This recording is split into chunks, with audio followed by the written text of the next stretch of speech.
লোকে দেখে ফেলবে। আর দূর, লোকে দেখুক গা, তুমি আমার বিয়ে করাবো। এনে ভালো লাগতেছে না, আসো তো তুমি আমি একান্তে সময়। আমার সেই টাকা কই?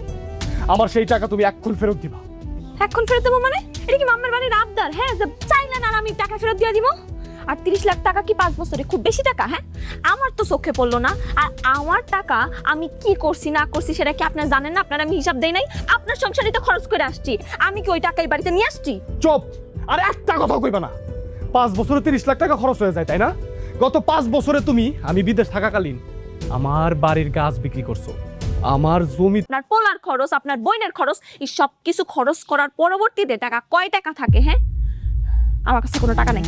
আপনি এই বাড়ির থেকে বের হয়ে যান, আর কোনোদিন এই বাড়ির ত্রিসীমানায়ও আসবেন না। আর একটা কথা মনে রাখেন, আমি কিন্তু আপনারে তালাক দিয়া তারপরে হাউন্ডে বিয়া করছি, সুতরাং আমারে জ্বালানোর চেষ্টাও করবেন না।